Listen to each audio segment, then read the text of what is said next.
Awal tahun 2023 ini kita disuguhkan dengan drama yang cukup berkobar-kobar darahku. Aku pun bergejolak. Bergejolak, ternyata diawali dengan bahas dendam nih. Wais. Iya, ternyata kita bisa melihat amarah-amarah orang di awal tahun ini dan kita sangat bersimpati dengan dia. Ya, Betul pasti sekali. ya. Dan kita lagi ngomongin drama The Glory. Yes. Sudah 2 minggu kayaknya tamatnya, tapi aku baru nonton ya. Akhir tahun nih. Akhir tahun awalnya baru selesai. Langsung keluar semua ya, 8 30 episode. Desember langsung 8 episode. Dan semuanya setuju kalau kita udah nggak sabar lagi dengan part 2-nya. Sangat menunggu-nunggu. Karena pas motongnya tuh justru pas lagi seru-serunya seperti biasa. Jadi gantung ini. Iya, buat yang belum tahu, walaupun udah pada tahu sih, part 2-nya bakal muncul di Maret ya. Bulan Maret. Tapi aku belum tahu tanggalnya sih. Emang belum dikasih. Sengaja biar PHP. Benar. Tapi udah keluar Maret aja. Iya. Setelah aku nonton kemarin di episode 8-nya, selesai aku langsung pengen bikin petisi. Apa tuh? Agar part 2-nya segera dimulai. Ya udah bikin, nanti gue tanda tangan. Pasti semua juga merasakan hal yang sama ya, karena itu lagi naik nih, apa namanya, emosinya. Tuh. Terus tiba-tiba di-cut begitu aja. Iya. Sebenarnya setuju ya. Jadi yang nonton langsung isi aja petisi yang ada di bawah, linknya ada di box description. Nggak ada. The Glory bercerita tentang Moon Dong-eun yang semasa SMA-nya dibully oleh teman-temannya. Betul. Dan bukan pembulian biasa menurut aku. Sangat keji dan kejam sampai-sampai dikasih rating 19 karena memang parah banget. Jujur gue aja nontonnya 30 menit pertama banyak di skip karena emang gak kuat aja gitu kan. Dan banyak yang bertanya-tanya, ini kenapa kok kejam banget gitu, kok keji banget. Ternyata emang benar-benar kejadian kan, diambil dari kisah nyata. Iya. Dan aku juga sempat baca-baca soal apa tuh namanya pembuliannya terjadinya di tahun 2006 yang ngalamin anak SMP di SMP ya? sebuah SMP khusus cewek. Ada cewek yang dibulinya itu dengan cara dibakar dengan catokan. Jadi ya mungkin waktu sekarang kemarin nonton The Glory orang Korea kok nggak asing gitu. Ternyata sempat istilahnya viral kali ya di tahun 2006 gitu. Tapi kalau di kisah nyatanya tuh nggak cuman dibakar pakai apa teh catokan, tapi si pelakunya tuh suka nyakar dada ceweknya, tapi pakai jepitan yang tajam. Jedai, kalau bahasa zaman sekarang itu jedai gitu. Gitu. Benar. Terus juga si pelakunya tuh suka malakin duit si orang yang dibulinya. Ya, malah. Tapi berarti dia bukan dari kan kalau di drama tuh diceritakan si pembulinya kaya, tajir, sedangkan si yang dibulinya tuh miskin. Berarti kalau yang kisah nyata itu tidak ada perbedaan jenjang ekonomi. Jadi dia emang jahat aja. Dan dia suka mintain duit juga. Iya, dan masa-masa 2000-an bahkan sebelumnya itu di Korea emang pembulian tuh sering terjadi apalagi di sekolah-sekolah. Dan digambarkan lagi di The Glory dengan sangat bikin emosi dan juga bikin simpati gitu ya, empati sama si Moon Dong-eunnya sampai ada perjalanan di mana dia mulai mencoba bangkit tapi tujuannya untuk melakukan balas dendam. Aku lihat beberapa adegan atau scene yang dia mulai kayak oke, gue nggak akan mati, gue akan kerja, gue akan ngikutin ujian biar nanti menggapai impiannya yaitu si Yeonjin. Itu kayak apa sih, kayak titik balik dalam hidupnya dia ketika dia memutuskan oke, gue tuh kayak sedih pengen mati. Terus pokoknya udah ngerasa putus asa dan gak berharga, akhirnya dia mengubah semua yang perasaan negatif dan keputusasaan dalam dirinya dan mengubahnya jadi balas dendam. Jadi tujuan hidupnya adalah untuk menghancurkan hidup si pembuli itu. Iya, si Yeonjin itu ya. Ada di masa-masa turning point-nya si Moon Dong-eunnya tuh kayak mau loncat, mau menenggelamkan diri. Tapi semuanya nggak jadi. Itu tuh sebenarnya yang bikin mungkin penonton juga ya ngerasa kayak hatinya tuh kayak dibejek-bejek itu karena bentuknya tuh kayak naratif, tau gak sih? Jadi narasinya tuh kayak orang curhat. Bahkan ada yang voice overnya tuh dia tuh kayak bentuknya tuh bentuk surat gitu. Jadi tuh kayak ngerasa kita sama si korban sama si Dong-eunnya tuh kayak ngerasa lebih deket, kayak ngedengerin dia curhat banget gitu. Kayak misalnya Aduh merinding gue bisa merasa, lo tau nggak kenapa gue benci musim panas, ada kayak Iya. itu jadi kan kayak orang kita kayak lagi baca diary gitu loh. Jadi kan narasinya tuh bentuknya seperti itu. Terus ada, gue inget banget dialognya yang ini bekas luka gue gatal, ke apotik sekian menit, kalau gue pergi ke apotek beli obat itu jaraknya sekian menit di musim dingin, tapi kalau ke Sungai Han cuma lebih dekat. Kayaknya itu lebih gampang deh kalau gue terjun terus gue tenggelam. Ya udah Deh kayaknya sakitnya nggak akan terlalu terasa seperti sekarang. Iya. Wah, ini itu emang gila ya.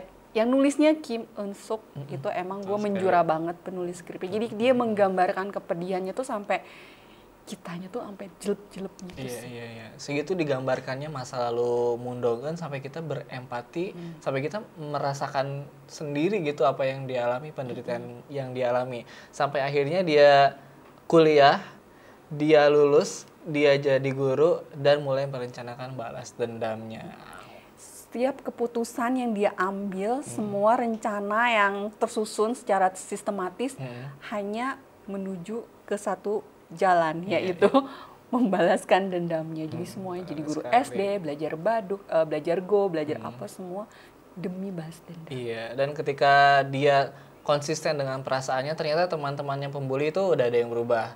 Kayak si Yeonjin, walaupun dia sesuai tujuannya ingin menjadi ibu, dia benar punya anak. Walaupun anaknya itu ternyata bukan anak dari bukan anakku. Anakku bukan anak suamiku. Gitu. Terus juga yang lainnya kayak si yang ganteng yang buta warna, dia emang tetap mengelola kerjaan atau perusahaan dari punya perusahaan warisannya, golf dan punya butik dia. Cuma ada satu cowok yang dia malah jadi babunya si Jaejun. Emang dia tuh dari dulu adalah oportunis yang emang kerjanya disuruh-suruh doang sih. Kan ada 2 orang dalam geng tersebut yang sebenarnya beda kasta. Dia bukan berasal dari keluarga terpandang.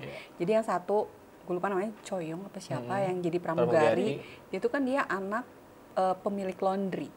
Sedangkan yang itu tadi yang tadi lo bilang itu dia juga ya pokoknya bukan anak dari keluarga terpandang. Jadi dalam geng itu mereka tuh tukang disuruh-suruh, tukang diledekin, sebenarnya kayak gitu. Yang satu lagi adalah si Sarah yang dia adalah pelukis tapi juga pemakai tukang mabok dan menjadikan obat-obatan itu katanya sebagai inspirasi untuk melukis. Iya, akhirnya mereka semua tumbuh dewasa dengan pekerjaannya dan tujuannya masing-masing, tapi untuk Mundongen mereka dia konsisten bertujuan untuk melakukan balas dendam pada Yeonjin dan mungkin semua member-member geng yang berlima itu. Salah satu tujuan yang kayaknya berhasil adalah menyingkirkan si cowok yang pertama. Tapi itu juga jadi misteri. Siapa? Sebenarnya dia hilang kemana? Apakah beneran mati? Tapi ada adegan ngebersihin sepatu dari darah. Itu kan sebenarnya mencurigakan ya. Yeonjin kan sepatunya dari darah sudah dibersihin. Jangan-jangan. Gitu kan. Sejauh ini memang tidak ada scene yang nunjukin siapa pelakunya. Tapi kalau misalkan clue-nya adalah sepatu, ada 4 cewek yang punya sepatu itu. Apa 3 ya? Bentar, 3 kayaknya. Si Yeonjin, si Mundongen juga punya. Si pramugari juga punya. Tapi yang pelukis, dia pernah melukis sepatu hijau.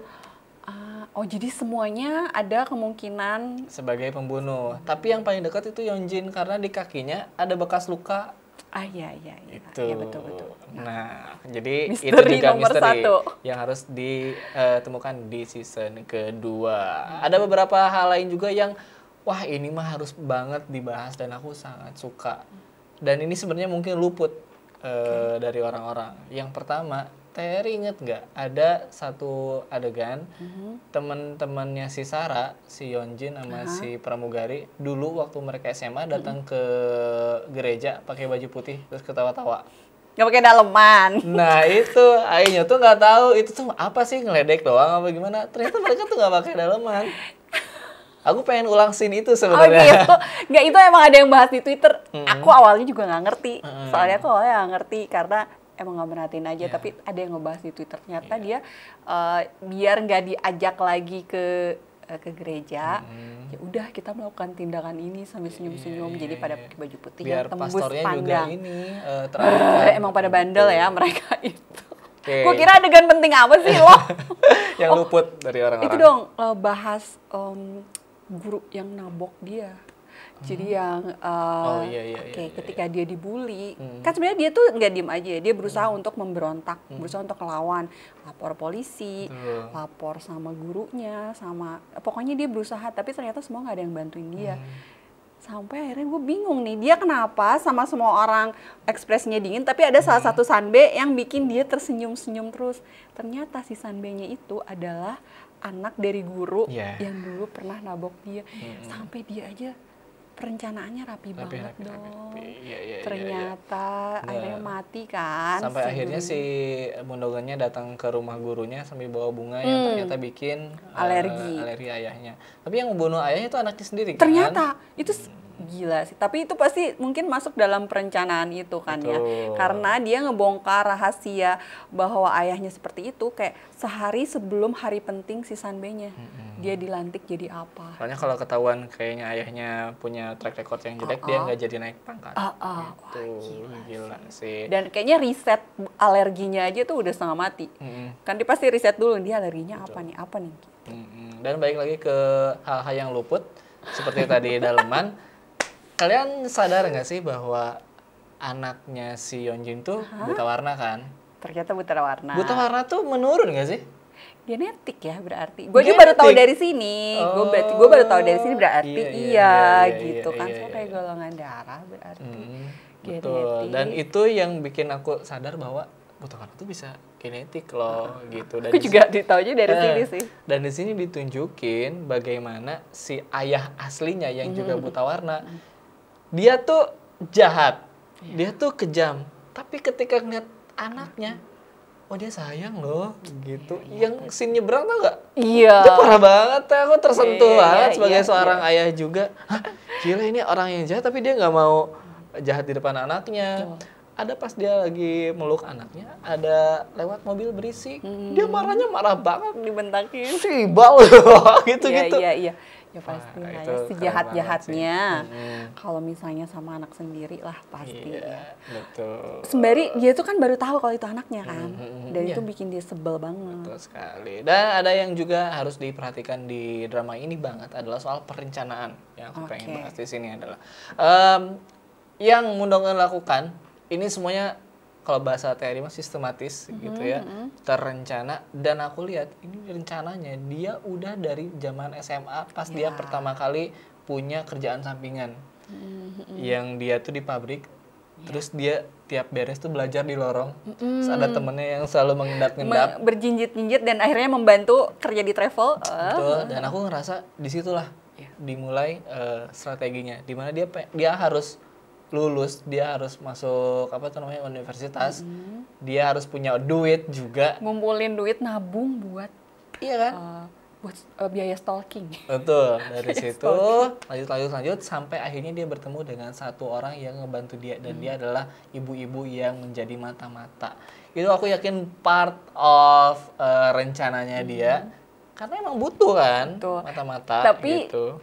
Mungkin bukan jenis mata-mata seperti itu yang tadinya direncanakan. Jadi kan si ibu mata-mata itu adalah ibu rumah tangga yang terjebak KDRT dan berniat untuk membunuh suaminya. Akhirnya mereka bekerja sama dan berkompromi. Ya udah, gue bantuin lo stalking, lo bantuin gue bunuh laki gue kan gitu kan. Dan chemistry-nya mereka itu gemes banget sih. Karena yang satu kan ibu rumah tangga tersakiti yang sebenarnya dia orangnya ceria. Sedangkan si Dongin itu orang yang dingin dan kayak udah nggak mau punya perasaan. Terus ketika digabungin dan mereka ngobrol-ngobrol tuh kayak lucu banget sih. Ada satu scene di mana si ibunya mau ngasih telur. Kata si siapa, Song Hye Kyo-nya, si Mundogannya, kalau kamu mau ngasih jangan, aku nggak akan terima. Dia mau ngasih, gak jadi. Itu apa? Gak jadi. Chemistry-nya dapet banget sih. Dan kayaknya akan berlanjut lagi di season berikutnya ya. Itu salah satu lebih mantap lagi daya gitu. tarik dari drama ini, salah satunya dia kayak penyegar gitu. Ada satu juga yang aku perhatikan dari hubungan si mata-mata dan bosnya ini adalah si bosnya alias Mundongan itu baik banget sama anaknya. Harusnya mereka tuh nggak ngelakuin les, tapi mereka les. Dan lesnya tuh di kereta. Terus setelah itu dia mau nguliahin anaknya ke luar negeri. Wah. Mungkin dia kayak ngerasa dulu gue harus berusaha semuanya sendiri karena nggak ada yang ngebantu, nggak ada yang peduli. Jadi dia ketika ngelihat kayak gitu dia tidak mau anak itu merasakan hal yang sama kayak gue, jadi gue akan bantu dia. Dia tahu cara dia ngebantu ibunya itu adalah dengan cara memajuin anaknya. Makanya orang yang paling mengerti adalah orang yang pernah tersakiti. Gitu. Setelah chemistry dengan mata-mata, ada chemistry juga dengan cowok yang suka sama dia. Siapa lagi kalau bukan Lee Do Hyun yang memerankan, siapa nama pemerannya teh? Lee Do Hyun itu Yo Jong ya? Yo Jong. Dia adalah seorang dokter yang juga sebelumnya menjadi guru baduk dari Moon Dong-eun. Yang mana si belajar baduknya ini adalah bagian dari rencananya juga. Ternyata gitu. Tapi aku nggak merasa bahwa jatuh cintanya Moon Dong-eun kalau suatu hari nanti jatuh cinta gitu ya, itu bukan bagian dari rencana dia sih. Karena dia kan tidak butuh pangeran. Dia butuh algojo. Untuk menarikan tarian pedang. Dan setelah proses nembak Lee Do Hyun, walaupun nggak secara langsung, ditolak mentah-mentah dengan bahasa seperti tadi. Aku tidak butuh pangeran, aku butuhnya algojo. Enggak, pertamanya pas dia menyatakan si Dong-eunnya ketawa. Ya itu. Necehin. Ketawa ngeri, aku takut. Ketawa miris sih sebenarnya, ironis gitu ketawa. Terus kayak yaudah, aku tidak butuh pangeran. Setelah itu kita melihat sisi lain dari Yu Jongnya. Ternyata dia adalah orang yang punya penyakit psikis. Pengalaman traumatis tepatnya. Pengalaman traumatis. Dan sisi lainnya sempat kita lihat, di mana ternyata dia juga memiliki misi untuk balas dendam. Sama pasien yang ngebunuh ayahnya. Ayahnya dokter, dibunuh oleh pasiennya. Dan ternyata selama ini dia diprovokasi oleh si pasien itu melalui surat. Betul. Melalui surat yang berasal dari Bangsal 3724. Yang menjadikan 3724 itu kode masuk rumahnya juga. Oh ya, gila, inget lo ya. Benar. Nah, 3724 ini diberikan juga kode rumahnya kepada Moon Dong-eun, di mana scene ini terjadi ketika Moon Dong-eun membuka bajunya.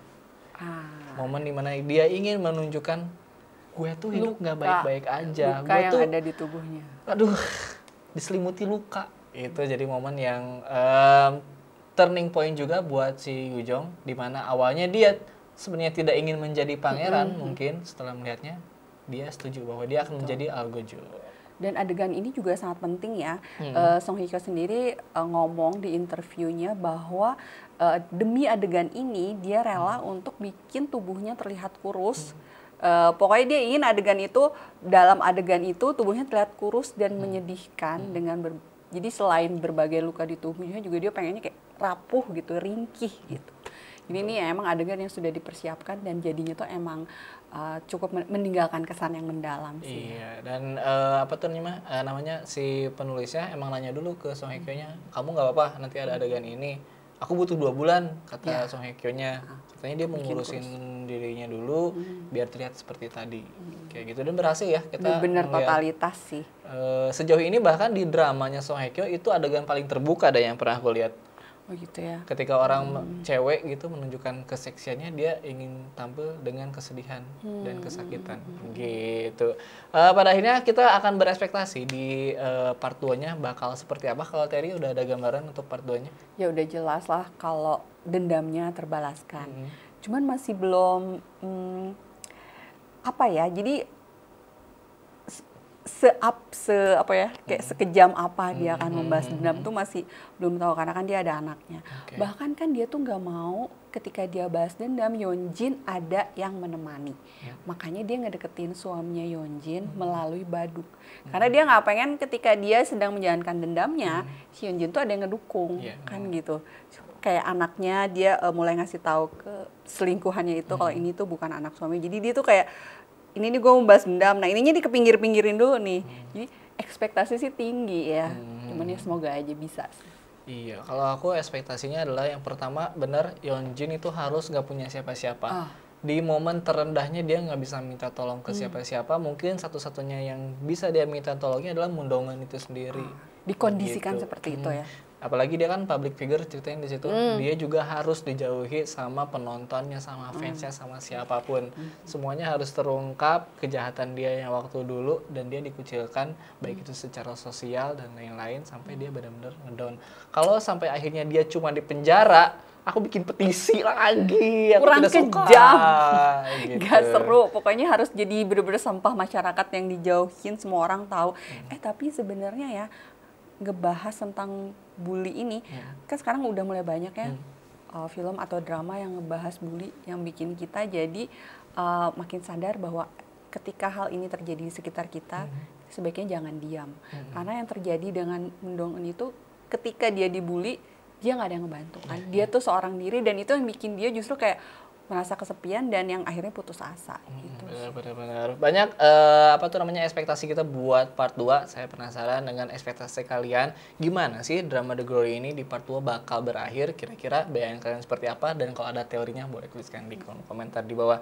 Kita bakal bahas lagi drama-drama lainnya di podcast di ini K-pop tentu saja. Tapi sekarang segini dulu. Kalau kalian suka jangan lupa untuk like, comment, share, dan juga subscribe. Terima kasih sudah menyaksikan podcast ini. Kita berjumpa lagi. Jangan lupa ada di Spotify juga ya, boleh diklik linknya di bawah. Terima kasih, kamsahamnida, annyeonghaseyo. Annyeonghaseyo.